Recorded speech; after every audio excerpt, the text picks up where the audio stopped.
Steph.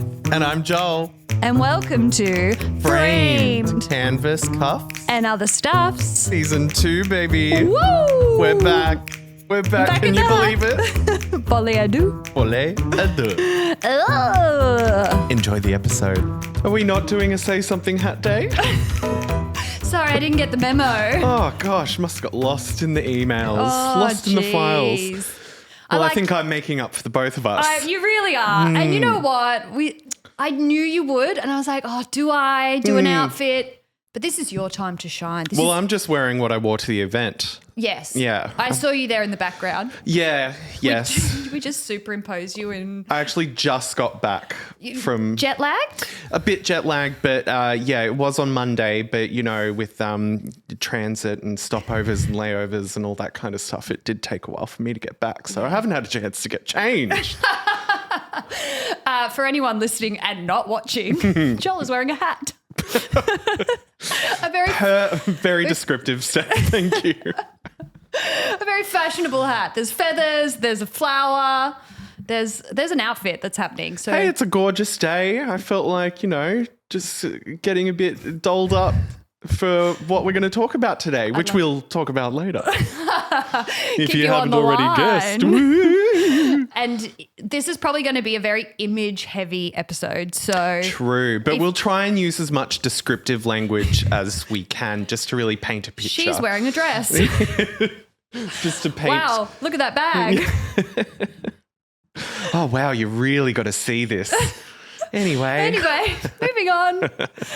How are you, Joel? I'm great. I'm fantastic. Good. What are you recommending this week? I was having a little think in the car. I haven't really done all that much like arty related, but I did watch a film last week that really just blew my socks off. It was called Sinners. That was going to be my recommendation. Oh, get out of town. Get out of town. Oh, well, we can both discuss it. All right, let's discuss. Let's try and discuss spoiler-free and then maybe some spoilers.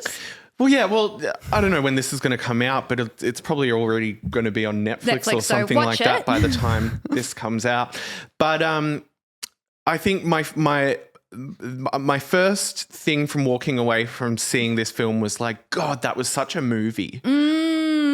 Like, I felt like I was just like at the cinema was busy. Yes. Like, it was actually packed. Yeah, ours was as well. We went and saw it on Tuesday? I don't know. We saw it recently. Yeah. And the cinema full on a session where you're like, this isn't usually a time people go to the cinema. So word's gotten out. Like, it's pretty damn good. I think it got a really good score on Rotten Tomatoes. The movie's called Sinners. It is by the director of Black Panther. Mm-hmm. I cannot remember his name. He knows how to make a bloody entertaining film. Yeah, it was so fun. Even though, like, I was like, oh, is it going to be too scary? Yeah. So it's kind of marketed kind of as a horror. Yeah. Ryan Coogler. The Cougs. Welcome to the stage, Ryan Coogler. Yes.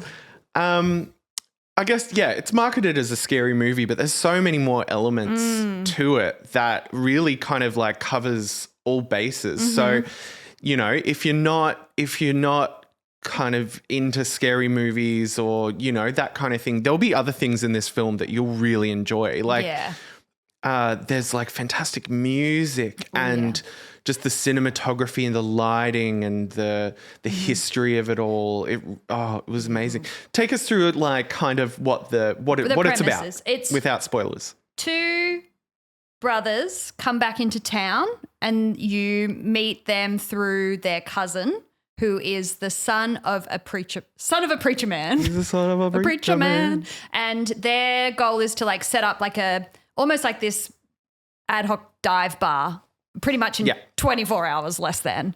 They call it a juke joint. Juke joint. And essentially they are setting up this kind of music bar and there's kind of like some mystery around why they left town and what happened. I think they got involved in some like crimey things. Yeah. But they've made a lot of money somewhere along the lines. And they collect kind of all of these musicians who are going to help like bring the vibe to this place. They buy this big kind of old wood mill off this gentleman.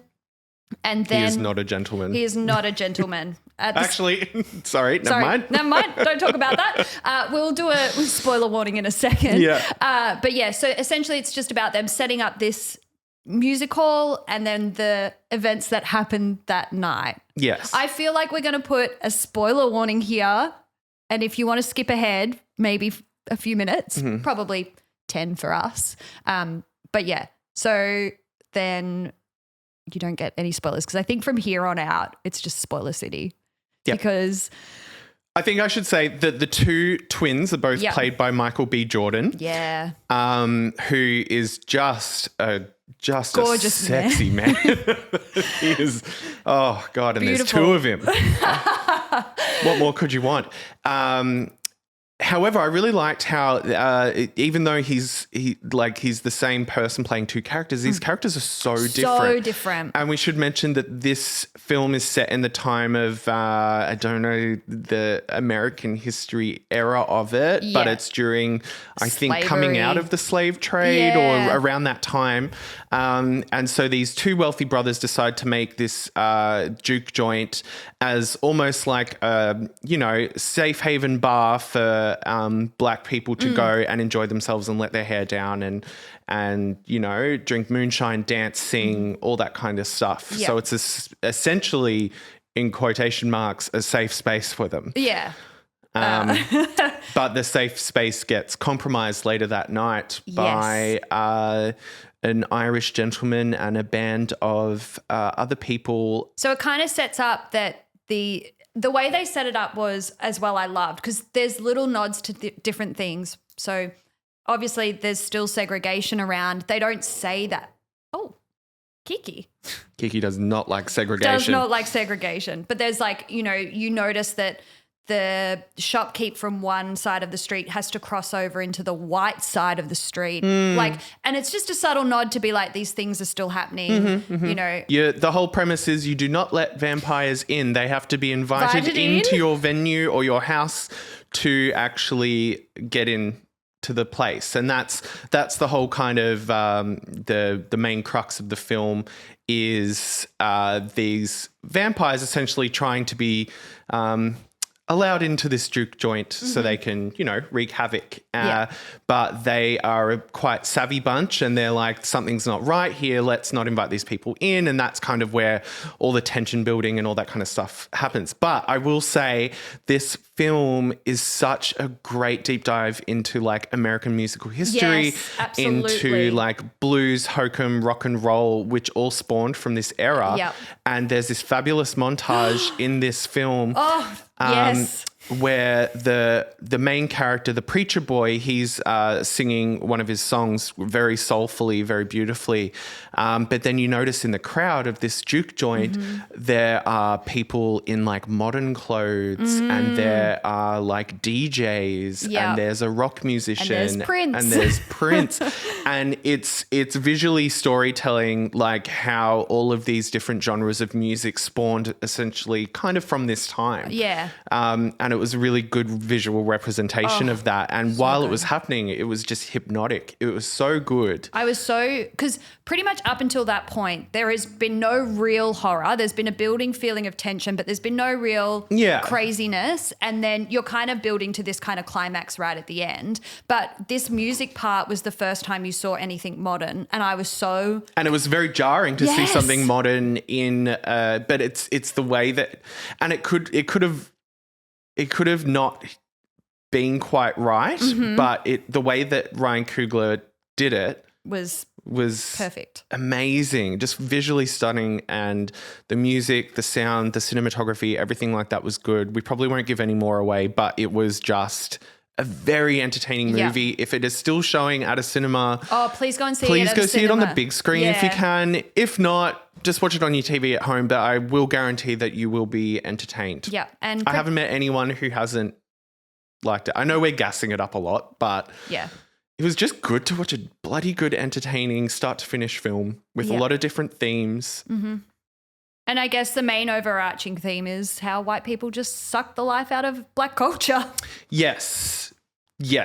It does dive a little bit. So there's themes of like I think some Irish people were also cast out of around it's that like, time. Yeah, IRA and kind it's a lot deeper than I think like that main point, but it is that's kind of like the heart of the film, I guess. It felt kind of Marvel-y without being Marvel.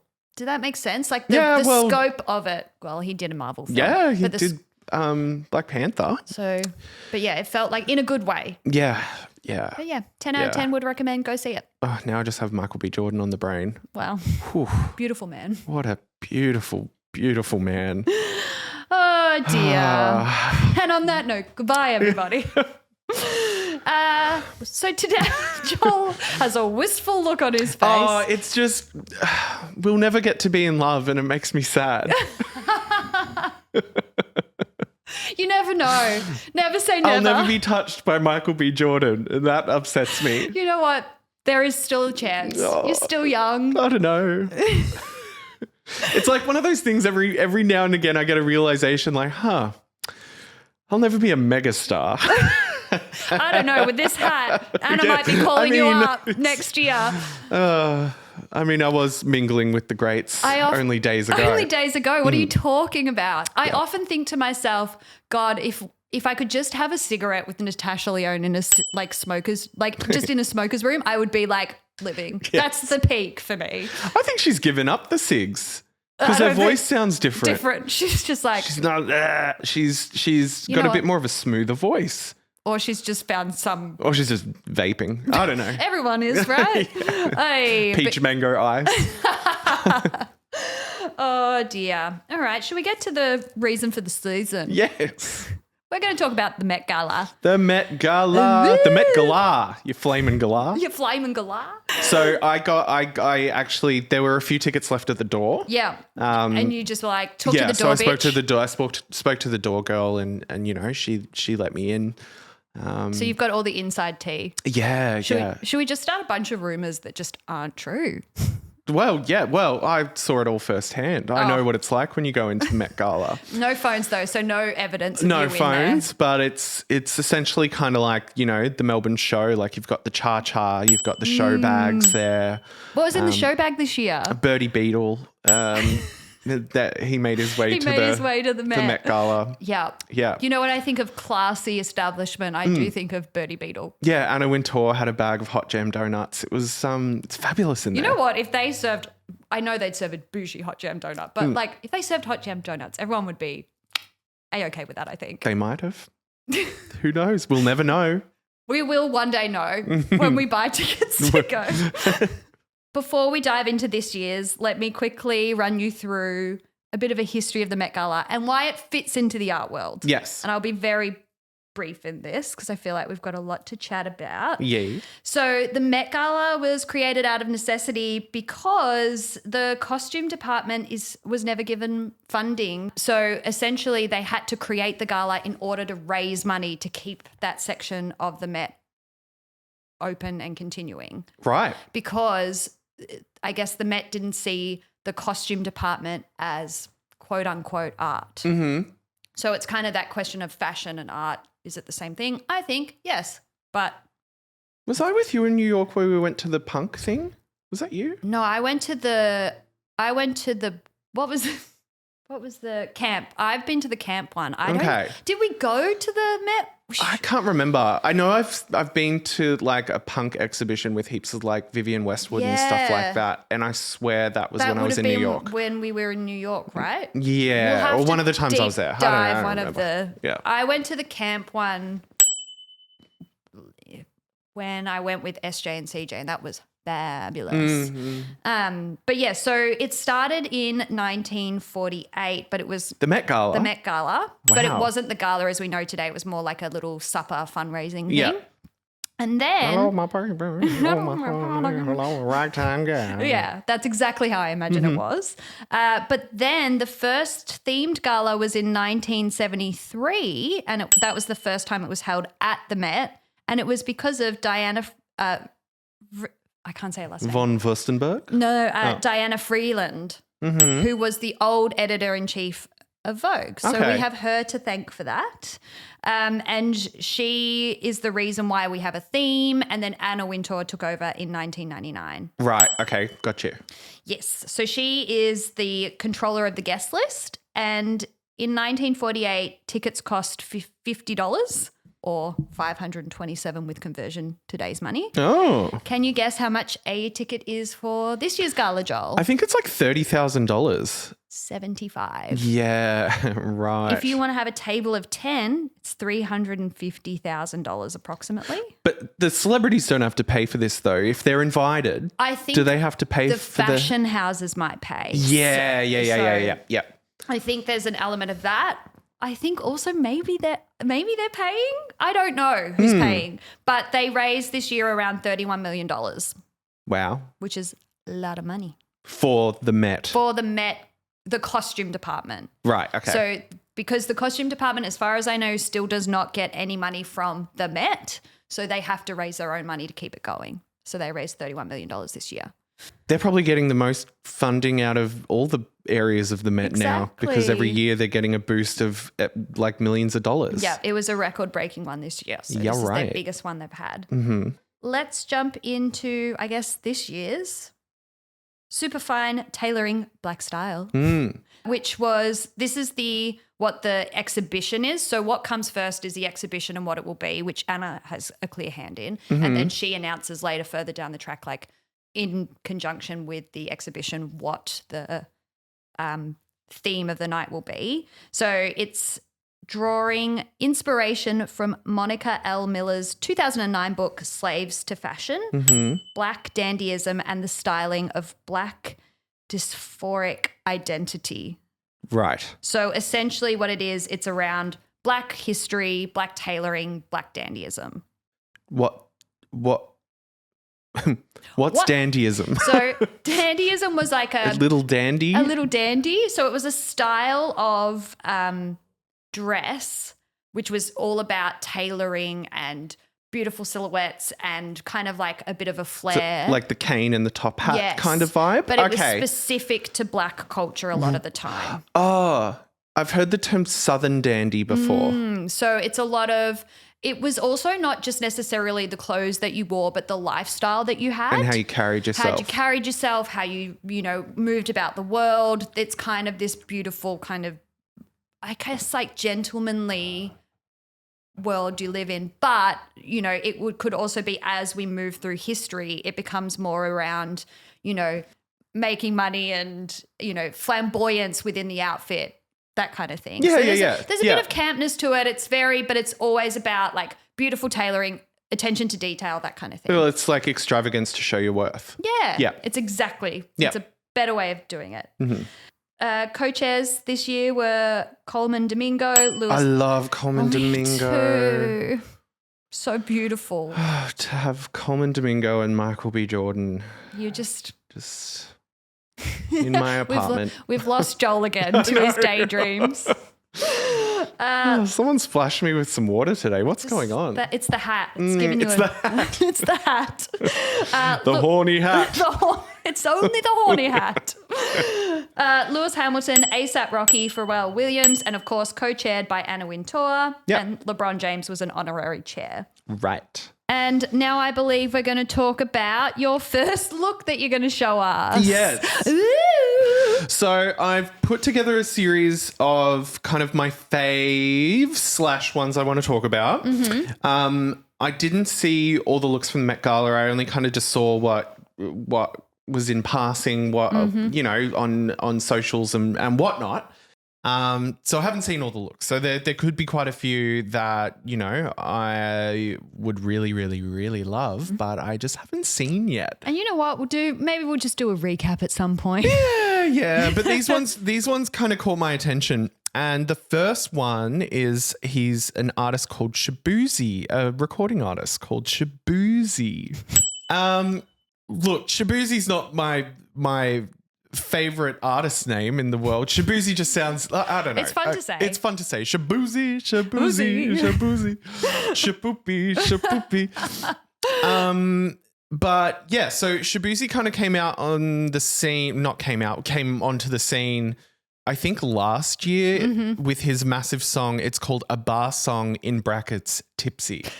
Everybody in the club Oh, I'm getting tipsy. Well, it's kind of like a country version of that Tipsy song by whoever sung that Tipsy song. Well, in the early 2000s. Everybody in the club getting tipsy. And I just hear the background noise that I can't make. And the yeah. But this one's like, everybody in the club getting tipsy. Do. So he's done the, you know, that the hot genre at the moment is kind of a country western or pop songs or rap songs with a country western spin. Yes. And he was also featured on Beyonce's Cowboy Carter 2 in the song Sweet Honey Buckin'. Love it. That buckin' like a mechanical bull. Clearly one of your favorites. Clearly one of my favorites.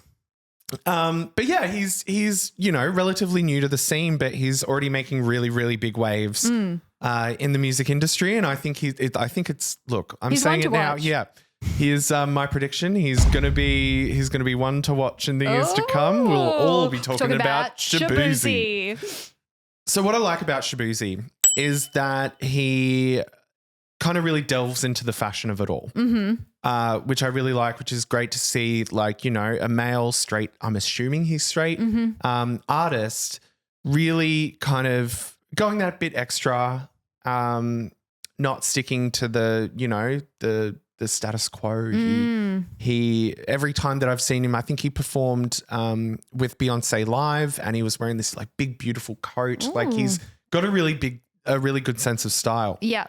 So Shaboozey is wearing Robert Woon or Robert Woon. Haven't heard of this designer before, but he's made an incredible outfit for Shabooz, and he was styled by Anastasia Walker. So the highlights of this, actually, no, I'll talk about the outfit as a whole. So Shaboozey is wearing kind of, it's a take on a tailored suit, but he's got a cropped black suit jacket. He's got kind of a wide leg pant with a middle seam, and he's got these two long, almost like a train. What's it called at the back of men's jackets that have the two points? Tails. He's got these two massive long suit tails hitting the floor almost like a train. And then he's got these fantastic turquoise beads draped right down the center of his outfit. So the highlights of this outfit is that Shaboozey is wearing 3,100 turquoise beads and 2,900 Swarovski. I can never say. You know what? Swarovski crystal. Swarovski. He's wearing 2,900 Swarovski crystals. Cardinate, you pack of shunts. In jet black. Okay, get my head back in the game. Yeah. So yeah, Shaboozey, and he's wearing this kind of half, like fascinator hat with like, it's just this big, I guess. It looks like a dinner plate, but kind of like a Carmen Sandiego tilted black dinner plate hat. Don't get me onto Kim Kardashian's look with that Carmen Sandiego reference. Oh, I don't think I've seen Kim Kardashian's look. You know what? Not her best. Okay, all right. I don't even think I put it on my list, to be fair. Well, there you go. Yeah, he looks great. And there's the beads, I think, are also connected at the back on the sleeve as well, kind of creating this like almost like Batwing kind of effect. Yeah. And it is just it's quite simple, but very effective. Yes. So Shaboozey, well done. I should also preface this by saying, like, we're going to talk about these outfits, but we are in no way, we're not fashionistas. We would never in a million years be invited to the Met Gala. Hey, never say never. Well, actually, no. I got to back myself. Yeah. We will. Or we'll buy a table for $310,000. Yes. I don't know how we'll get on the list, but we'll find a way. We're just chatting about what we see, girl. Exactly. Yeah. We're having a laugh. It's not that serious. Look at my hat. Your horny, my horny hat. So yeah, like come on, horny for Shaboozey as well. Holy smokes. Gosh, all of He's these an attractive man. He is. He is very pretty and a well-dresser. He's a pretty boy. Yeah. No, he's very striking. Yeah, and then this outfit too. I just love that he was willing to go there. Yeah. I do too. Good, Yeah. well done, Shabuzi. Yeah. Top marks to Shabuzis. We hopefully will see you again at the next Met Gala and see what you wear then. Yes. Have you been before? Let us know. Call in. Yeah.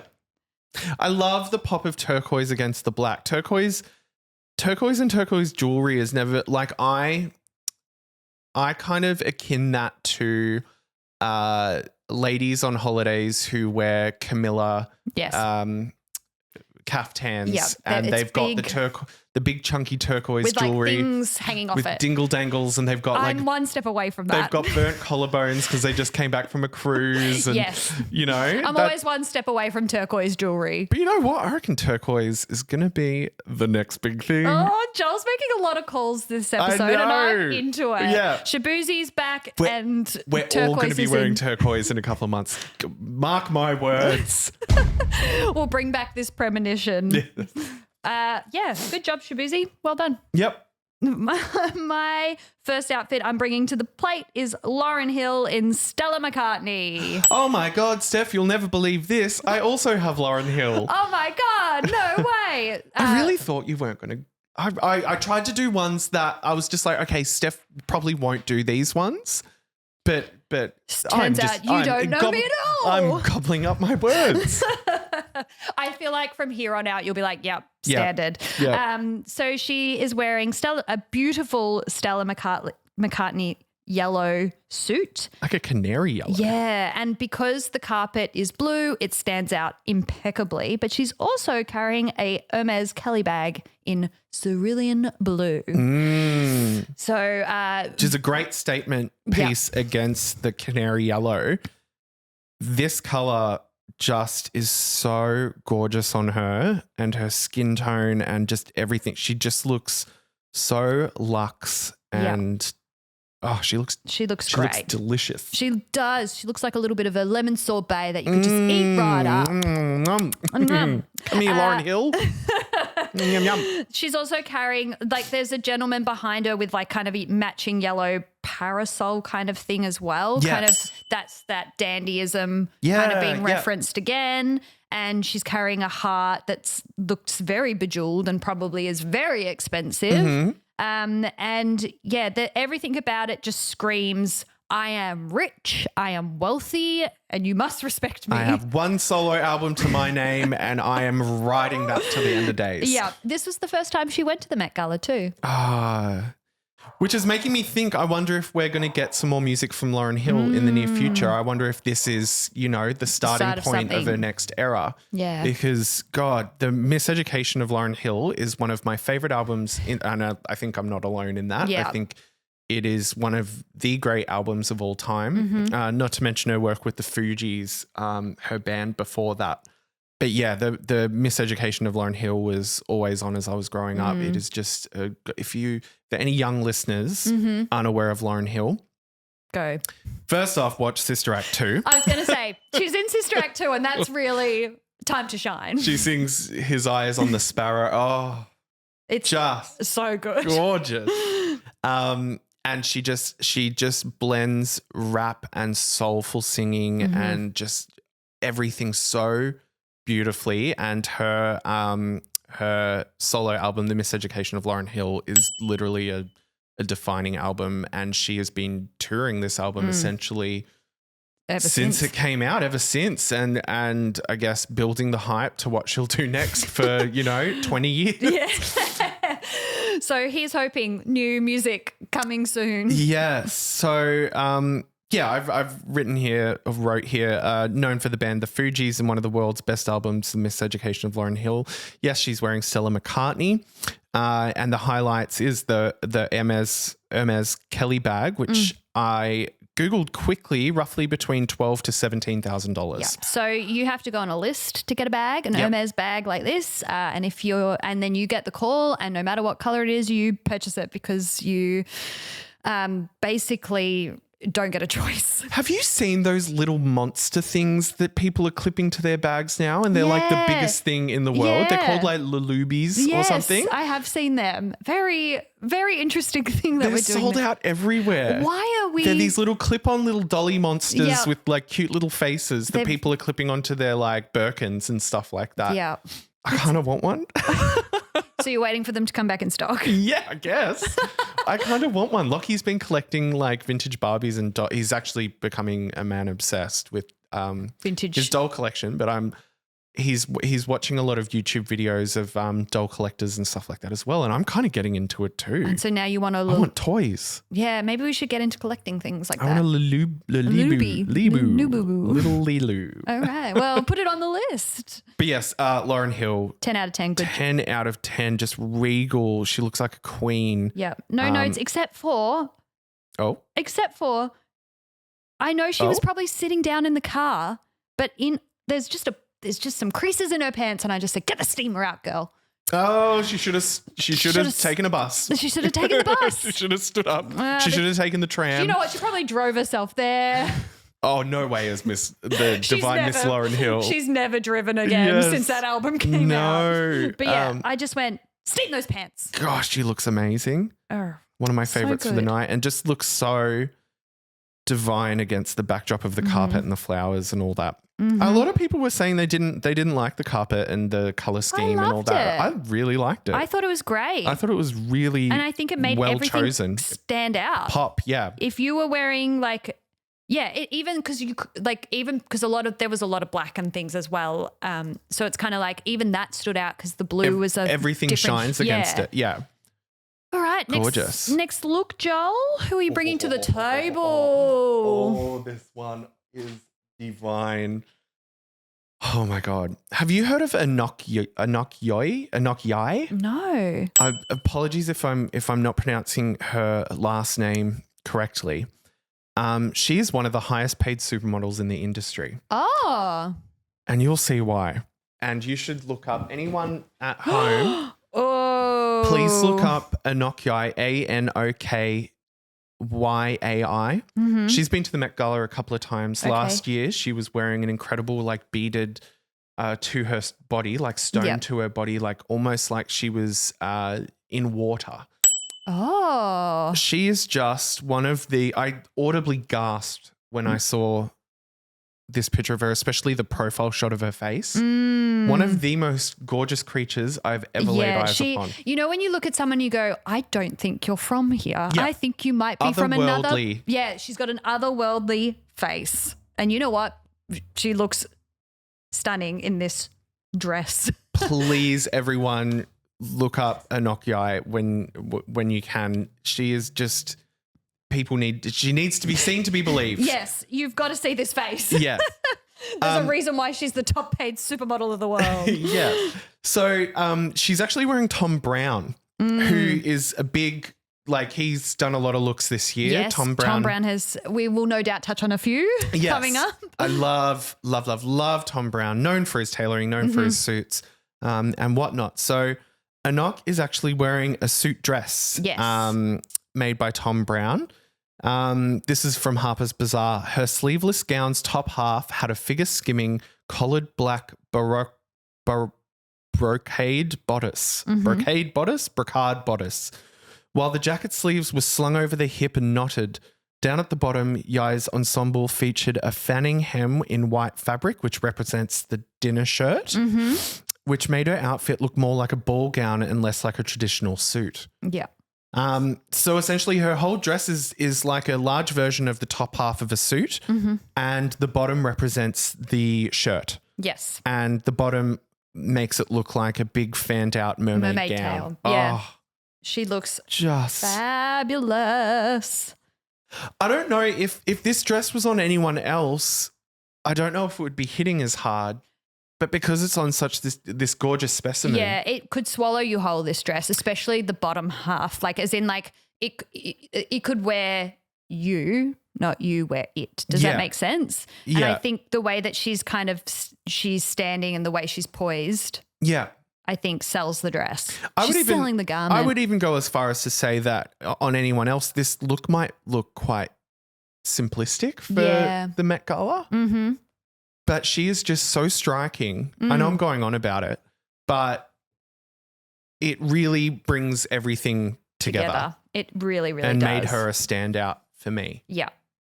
10 out of 10? 10 out of 10. No notes.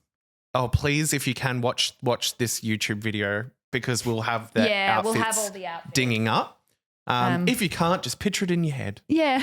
Surely we've made a good description. Yeah. And if not, draw it and then see if it matches what the description was. Yeah. We'd be terrible witnesses of a crime. I know. He was there. I think he was wearing Tom Brown. Maybe a dress. The suit jacket. It was a suit jacket. Oh dear. All right. Next up, Zendaya. Oh, I was wondering if you were going to put Zendaya on here. Yeah, so Zendaya was wearing a classic zoot suit and was obviously styled by Law Roach. There's a few reasons why I put this on. Not only is she tailored to high heavens, it's Louis Vuitton. She looks great. Mm-hmm. Kind of a staple of that like black dandyism. But did you see that somebody else might have worn the almost exact same outfit? Lockie was telling me this last night because he said to me, he's like, are you going to do Zendaya? And I was like, oh, I don't know. It's not one of, she looks amazing, but it's not one of my, standouts of the night. And he said, well, do you know that this Anna Sui? Anna Sawai? No idea. Sorry, Anna. Yeah. She walked onto the carpet wearing pretty much the same thing. Gasp. By Dior. Did you see the moment? Because they filmed. Did they have to fight to the death? Yeah, they did actually, and it was just the best. Round one, fight. Just like pow. Anna has the holding the round one around. Thing in a bikini. Yeah, 100%. Which is kill her. It is often that, and the rumor is that Anna Wintour approves the outfits and kind of makes sure that every single one. I don't know every single one, but I'd say for someone like for the heavy hitters. Yeah. So this seems like a bit of an oversight. However, did you see the moment that Law Roach clocked it on the runway and it was getting filmed? No. Okay, I've saved it on my phone. I will show you the video and we'll put it into this. He was getting interviewed when Anna stepped on the carpet, and this was after Zendaya had, and you can just see him mid-interview just go, it's all right, let me just show you. It's just me and you here, guys. I think that while Steph is scrambling around, I think, what would you do if you were at the Met Gala and someone was wearing a similar outfit to you? Would you embrace them and have a laugh, or would it destroy you and ruin your whole night? I feel like I would do the first. I think I'd have a bit of it. I'd go, you know what? Ha ha ha, let's get a photo together. Yeah, I definitely would. You'd have to kind of lean into the bit. Oh, look, I say this, but if it was my first Met Gala, I'd be... Just act crazy. Yeah. You've suddenly got a bucket of paint, just throwing it on. All right. This was the interview. I dressed 6 people tonight. Wow. The fact that you were even standing. Yeah. Ooh. Tell me. He said not. Now look. You will see on the carpet right now, there's a look very similar to Zendaya's that walked already. Oh, this has thrown him for a 6. And it just like her and him being like, glad we got here early.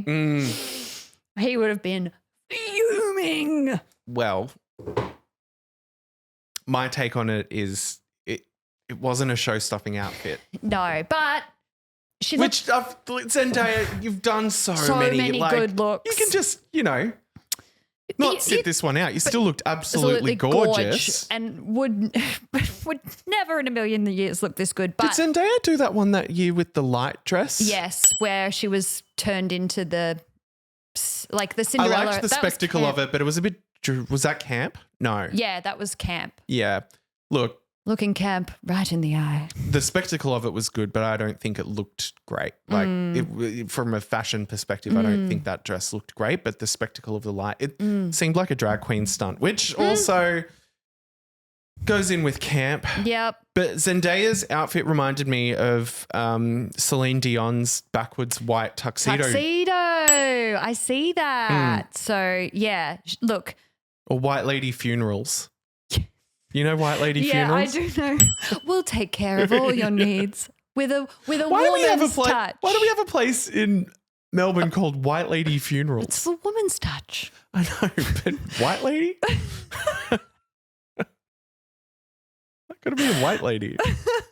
Why gotta be white? Yeah. Any hoozle. She looked great. Just loved the drama of it all. Love that he clocked it whilst he was there. Yeah. Love that he would have gone in, had a few drinks, probably said a few things. I'm here for the messiness. Tell us all. Tell us all, Law Roach. I feel like I'm being too nice. I thought the outfit was a big yawn. It was a big yawn. Yeah, okay. I liked it. It was I wanted something a bit younger, I guess, for her.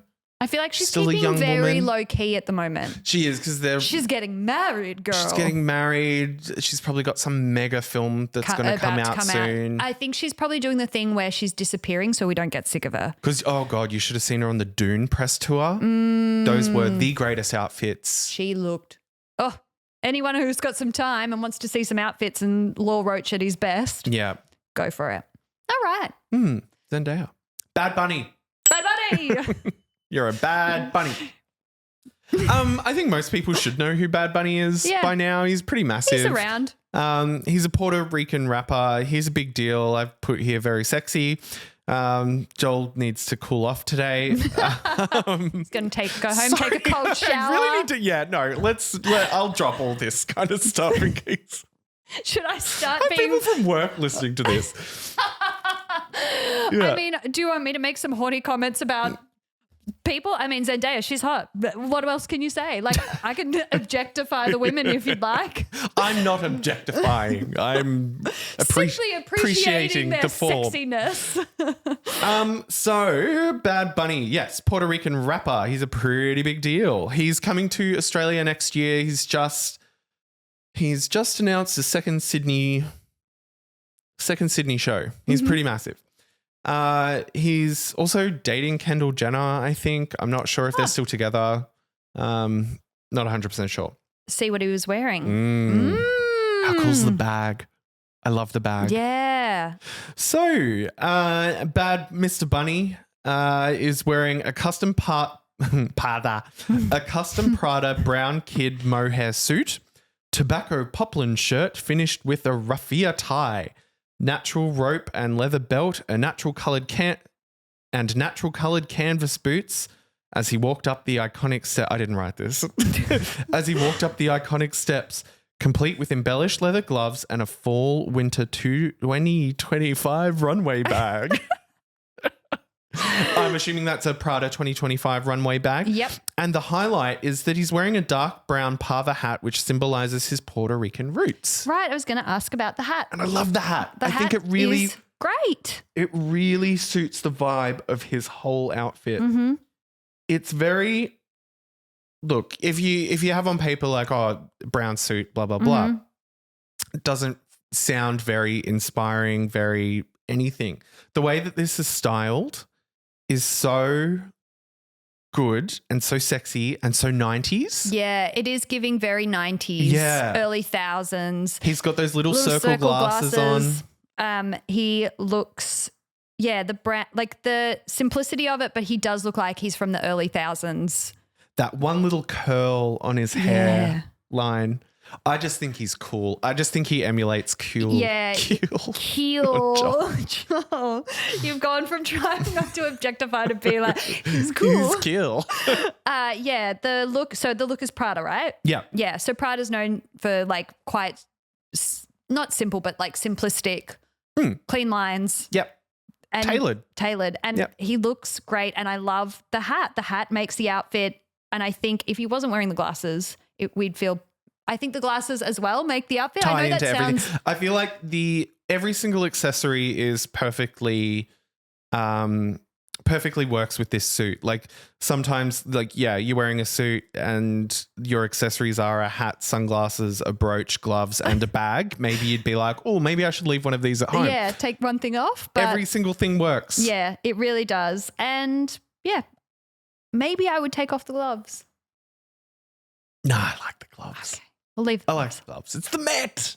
It's the Met, leave the gloves on, leave the everything gloves. on. Yeah, good job, Bad Bunny. You look great. Yes. I even like his white shoes. Yeah. Also, like, this is how you do, because oftentimes when we watch men go onto a red carpet, sometimes it's just like another boring suit after and another. tie. Yeah. This is a suit and tie, but just like that little bit. He's jazzed it up. He's jazzed it up. Do this. You know, if men were doing this, I'd be more about it. Anyway. And I love that he's brought a bit of his culture to it as well. And it works so perfectly with the entire outfit. Yeah. I think he's got a really good sense of style. Yes. I think he's got, he has a lot of say in what he wears. Mm-hmm. He obviously, like, designers are probably clamoring to work with him, but I think he also has a very good sense of personal style. Yeah. Agreed.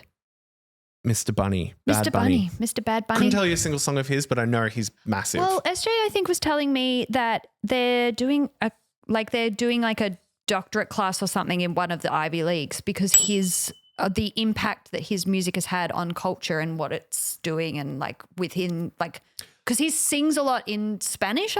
Spanish? Yeah, well, I guess like Brazilian funk, I think it's called Baile, or it's Baille funk, has had a massive worldwide. It's always been huge in those particular parts of the world, but now you're seeing a lot of other places really kind of get into that style of music. So he's probably had a hand in that as well.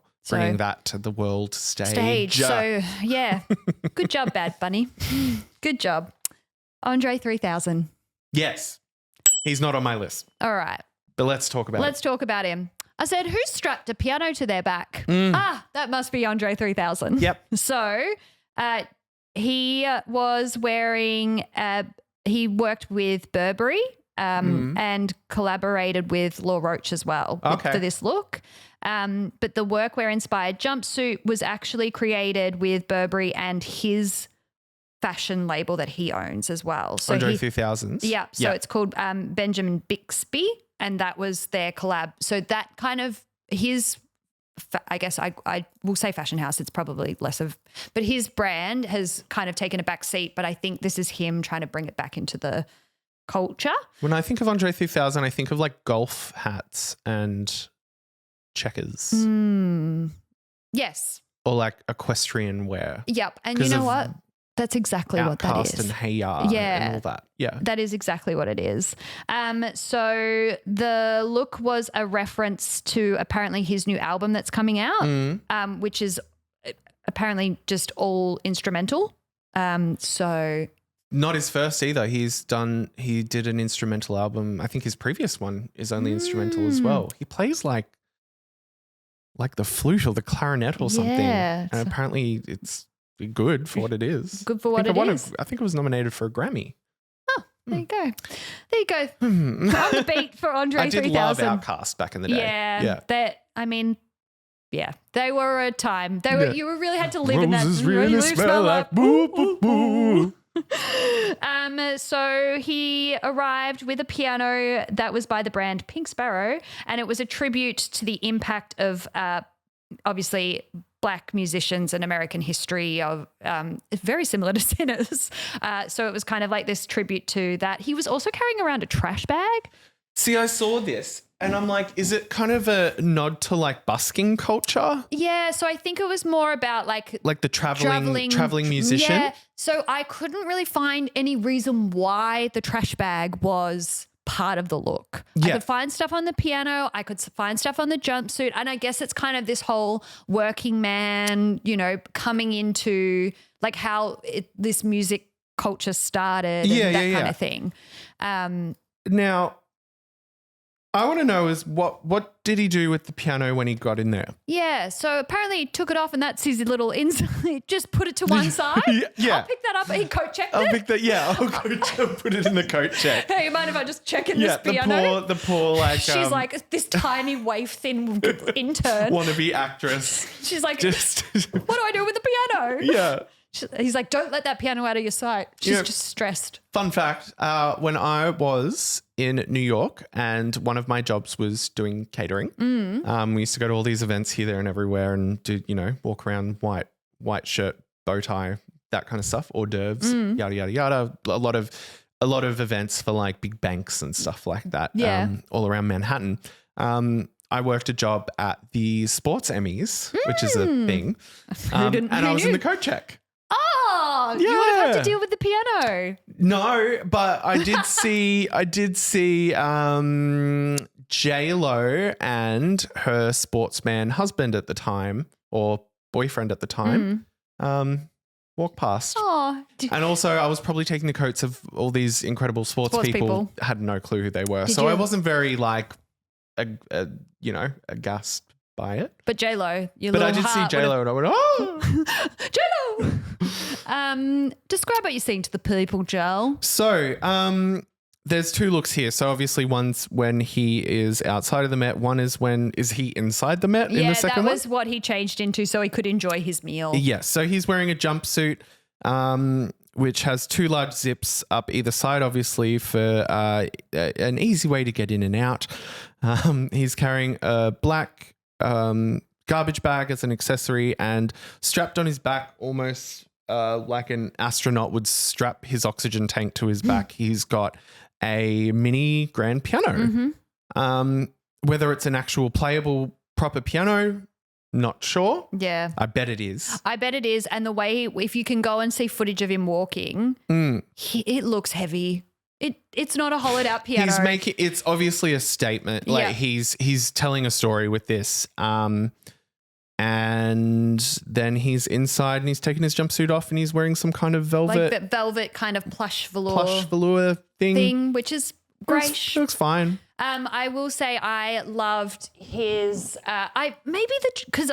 The interesting contrast between everyone carrying these gorgeous bags and he's carrying a trash bag. Yes, bit more of the every man carrying around a trash bag, but that kind of homage to I guess building yourself up, that kind of thing. Watch Balenciaga now do like trash a bags. trash bag. Yeah, yeah. I mean, I'd buy it, sure. No, you wouldn't. No, I wouldn't. But yeah, just like that. Good job, Andre. Yeah. A piano, why not? It's not my favorite look, but I do understand that there's probably a lot of significance to it. Yeah. So I'm hesitant to be like, I don't like it, man, because I'm sure that there's meaning to it. I always love a bit of the drama. Yeah. I mean, it's the Met. You need stuff like this. You need stuff like this. You need people who will push the boundaries a little bit too far so you can be like, what? Well, to be honest, this year there wasn't, I really struggled to find anything that I really didn't like. Janelle Monáe, do you want to?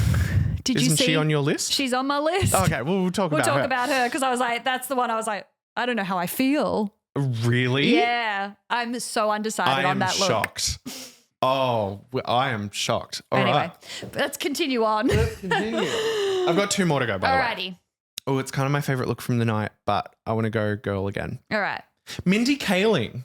I did see, not on my list, but I did see. Okay. So for those who don't know, Mindy Kaling is known for The Office. She plays Kelly Kapoor in the US version of The Office.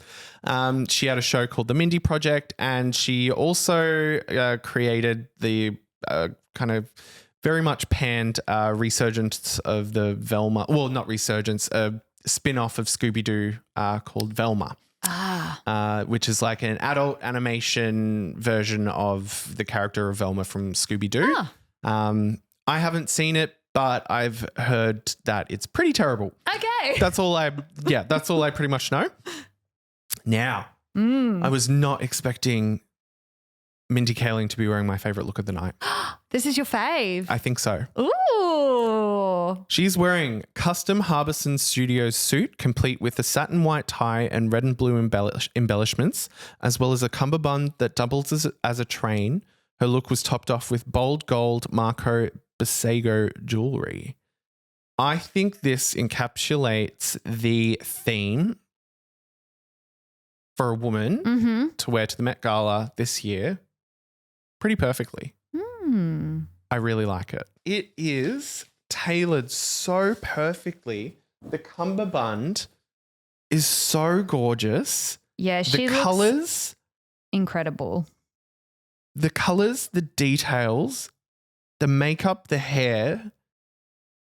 I just think it's absolutely stunning. Who did this?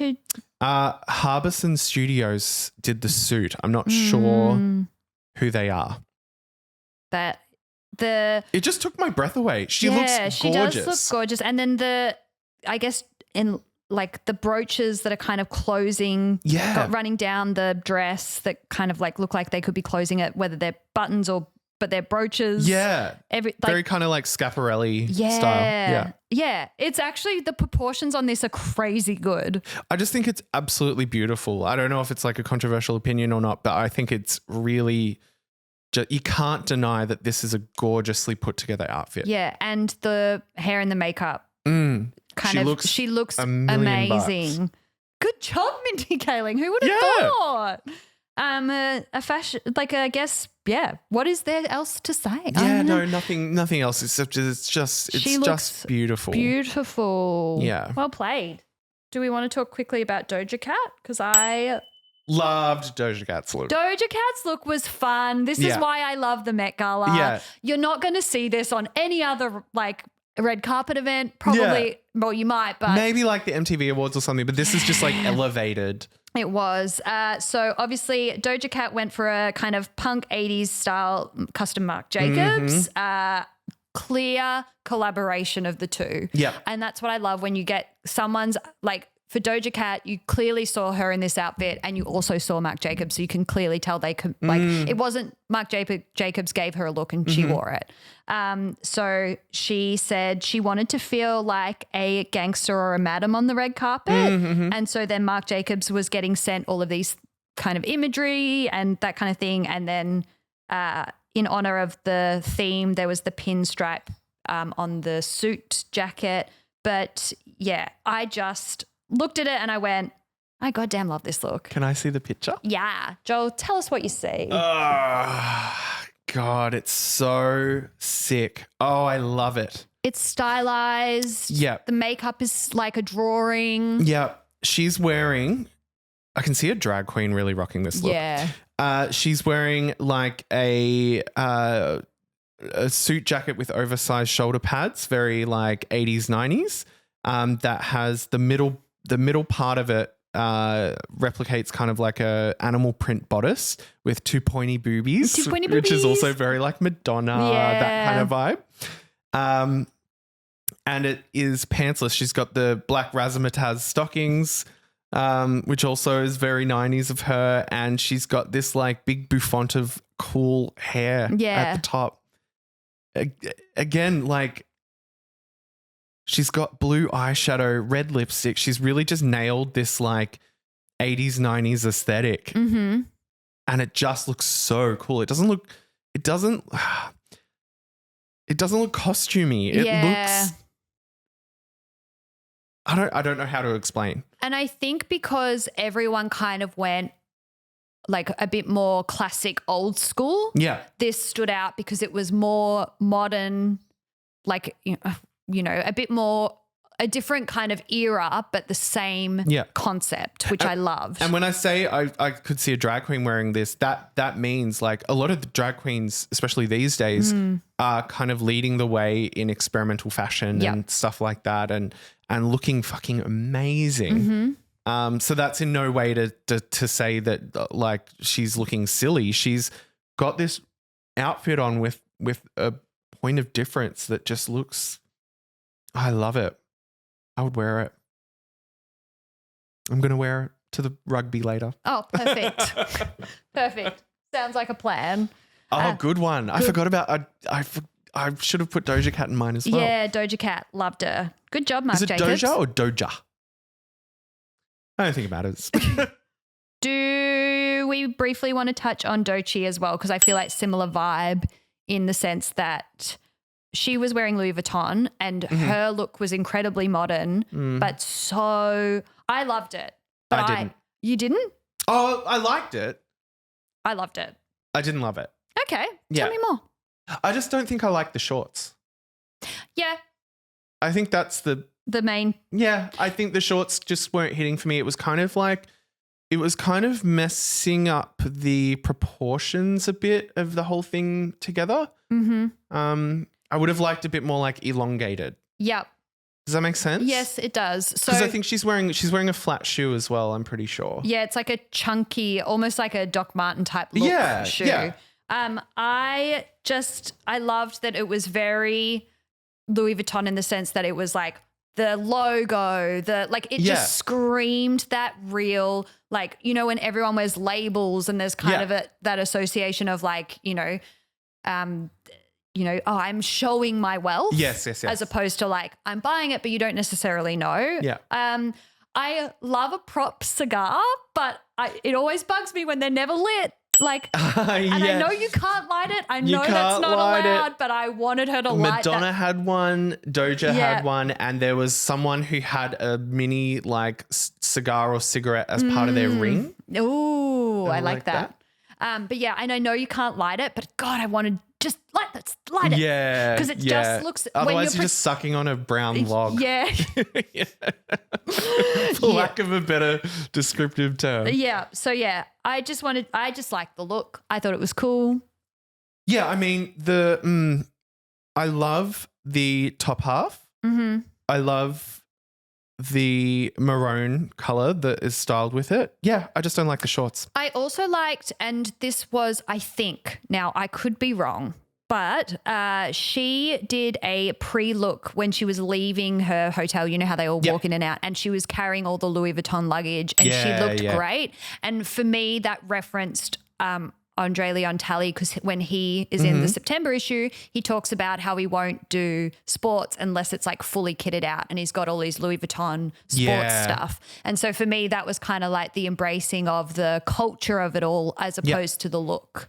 I think my issue with the shorts is I don't like where it cuts off just above the knee. I feel like I would have liked it more if it was a longer, like baggier short, or if it was cut up a little bit higher on the thigh. And maybe as well if it was the same print as the top. Maybe. Yeah, it's just the shorts that's throwing me off. But I like the outfit as a whole, and it really suits the vibe of the night. Yeah.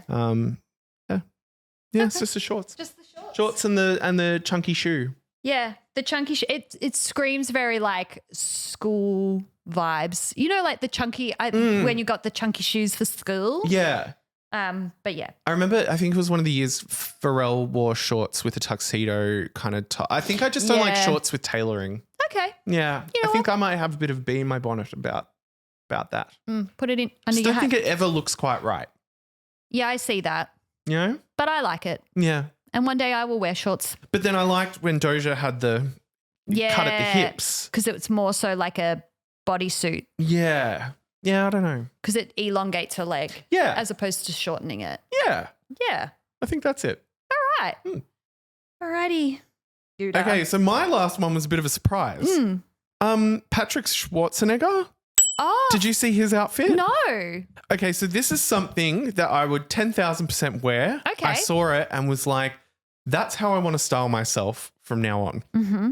Obviously, well, not obviously, you might not know, Patrick Schwarzenegger, son of Arnold Schwarzenegger. He was just in The White Lotus season 3. He played the preppy brother, older brother. He's wearing Balmain. It's not Balmain. I think it's Balmain. Versace. He's wearing full Balmain, and he's got a few accessories. He's got a lovely belt and a lovely clutch that he's holding with his leather glove. And he also has an Omega watch worth $33,000 around his wrist. Whoa. I want to be a watch guy. I want a nice watch. But watches are so expensive. No, but I think it's so classy. And it's also, it becomes like an heirloom. Like you pass it down. I don't think you get a Rolex and you pass it down.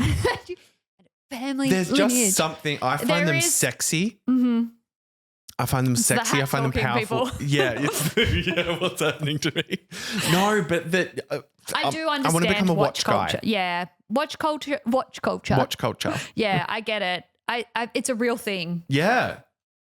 Just have a really nice watch, and that's your thing. But do you think though, like, you don't wear it all the time because people go past and cut off your arm with a machete if you've got a Rolex. Where does it end though? Because I feel like once you become a watch guy, you're watching all the time. No, I just want one watch. No, I don't I think want a tag here or a Omega or a Rolex. That's not where I'm investing my money. But however, I do understand watch culture. Yeah. And I do understand that I might necessarily like invest in other things that people go, I don't get it. So, I want a nice watch that I can pass down to one of my nieces and nephews. I want a Rolex or an Omega or a tag here. Tag here. I don't know how you say it. You'll know when you buy one. I don't know. I just think watches are so like sexy and regal, and there's just something about it. Yeah. Just don't quickly ask me to tell you the time under pressure, especially if it's one of those like 5, 10, 15, 20, 25, 30. Really like detailed watches with the like seven different circles inside it, and something to do with like being underwater. Can't tell you the time here, but can tell you what time it is in Mexico. Yeah, a pilot's watch. Yeah. It's like when they're always like deep sea diving to X amount of meters. Yeah. I'm like, who's going down that far? I just want to know what time it is. But yeah, Patrick Schwarzenegger, a massive. Oh, you know what? So before when I said, oh, he's also got the. I was going to say he's got those the train behind him. What are they called? The men's tails. The tails behind him. But in the picture that I'm looking at, old mate Shabuzi is standing behind. Is standing behind Patrick Schwarzenegger, so it looks like Patrick Schwarzenegger has it's old mate Shabuzi. Shabuzi. Just photobombing. There was a picture of Simone Biles wearing a blue dress, and I thought she had this weird white like fishtail thing behind her. It looked like Daisy Duck. Yeah, but it was just the person behind her. The phone. I've seen that photo too. And I went, what the? It looked like, you know how Daisy Duck has the flick out and she's got her little like frilly knickers underneath? Yeah, it looked like that, but it's just the person behind her. Optical illusion. I was very surprised that Patrick Schwarzenegger, God, that's a hard word to say, looks this damn good. And the outfit is just, it's not too over the top for the Met Gala, but it is 100% something that I would wear to an event like this. Take a look. Sorry, the printing quality is not that great, but... Yeah, I do see Shabuzi in the back. Yeah. I'm like, oh, he's also got the tails, but it's just Shabooze. Yeah, the oversized kind of like a big kind of flow oversize of a suit, like pants. What's that word for, the legs? And the belt, and then the belt matching in with the bag. It's like femme, but not. Yes, and it looks so good on him. Yeah. I really like it. And his undershirt is, you can't really tell there, but it's like kind of like a canary yellow as well. A la Lauryn Hill. Yeah, love it. Circle back. Yeah. Yeah, very nice. Yeah, it's just classic. And you know what? I love a classic look. They're my picks. He looks dapper and handsome, and I'm glad that he opted for something that wasn't just a black suit and tie. Yeah. Yeah. All right. Let's end on my biggest question mark of the whole evening. I'm shocked. So Janelle Monáe wore Tom Brown. Mm-hmm. Now I saw the video on her Instagram first. Then I saw the first look. Mm-hmm. And then I didn't see the reveal until many hours later. Gotcha. So Janelle Monáe is wearing Tom Brown, and she's wearing at the start. You know what, Joel? I'll let you explain it because I don't want to put a dampener on this at all. So that's the first. I love it. Okay. I think it's fantastic. So her original the first kind of piece that she's wearing is almost like a structured smock with a painted picture of a suit. Well, like a suit with someone holding a briefcase kind of painted onto it. Yeah. So it's almost like she's wearing a box. Yeah. With this painted thing on it. I like the way that it's painted. I love the art style. Mm-hmm. Yes. I think it looks really cool. It's so Met Gala. Yes. And then do you want me to explain all of them? No. I'll just so then she reveals. Now, Yes. the problem I have with this first look, I think, I can't believe you've got a problem with it. I think it looks is, so you know, cool. in Drag Race, when the girls come out to lip sync Yep. and we go, oh, I wonder if there's going to be a reveal under that big jacket. Yes. That's how I felt about it. And Yeah. I also felt when I first saw the video on Instagram, I don't know which of the many I saw first, but there was something about me that I love that the monocle she's wearing moves. That It's is got a ticking cool. clock in it. But there's just something Very steampunk. there's something so fun and joyous about this look, and the content that went along with it is so serious. Mm-hmm. And I think that might be what's grinding my gears. So she's tried to be a bit too serious about it. Which she is. Yeah. And I appreciate that a lot of the time. Like, Mm-hmm. you know, I'm like when we talk about Gaga, I love how serious she is about the art form of what Yeah. she's doing.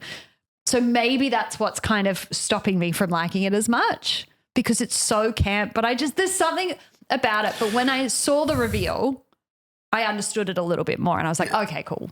I guess like when drag queens are doing like the obvious reveals, they're often wearing something that's like just a big black robe coat. or a big coat or Yeah. something like that. I do like the painting style that is on this. The I think imagery it's- on it is great. Yeah. I think it works. I really like it. If that was her outfit for the whole night, I'd be like, that's kind of hilarious. Yeah. I would think that. But she does take herself a little bit too seriously in I these think kinds of that's- things. So I think like that's hilarious. If I wonder if it was on anyone else, if I would feel differently. Yeah. But I don't know. Maybe I would, maybe I wouldn't. But there needs to, I think there's an element of like having a laugh. Yeah. And maybe that's because I'm an Aussie and we're always just trying to have a laugh and not try and take things too I seriously. wouldn't delve too deep in it. I just think it's not, you just didn't really. It didn't hit for me. But the outfit that she revealed into hit for you fine.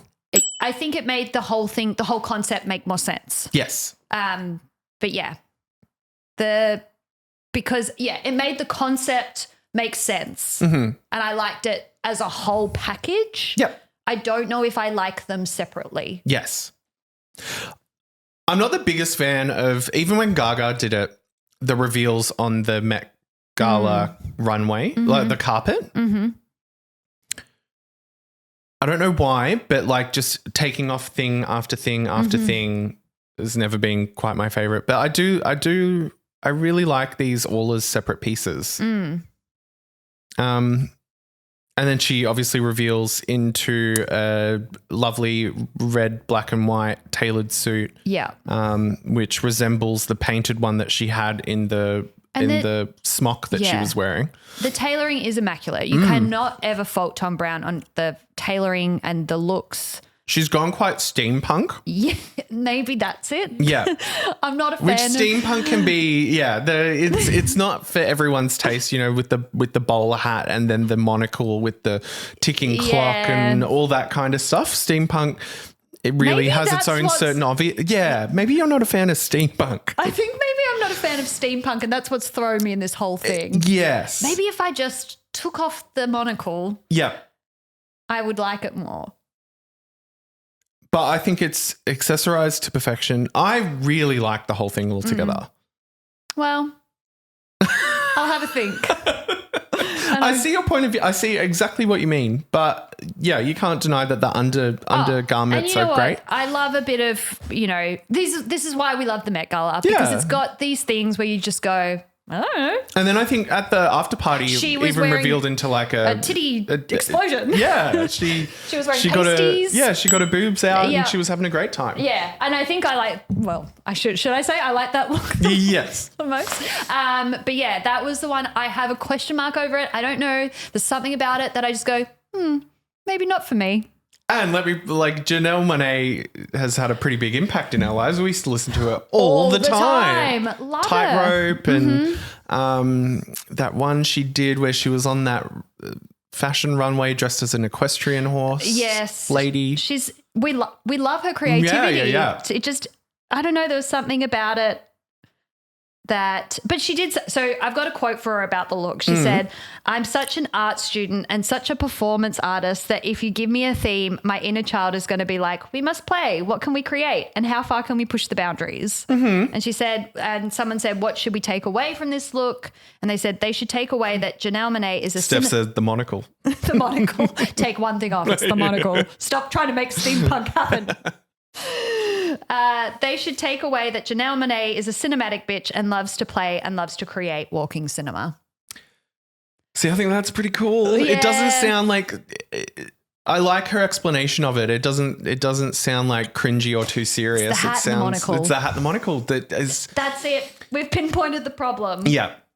For me, it's the steampunk of it all. I think those bowlers hats and the monocles and when people have like the goggles and all that, it does have a bit of a like Burning Man steampunk vibe to it, which also isn't my favorite genre of look.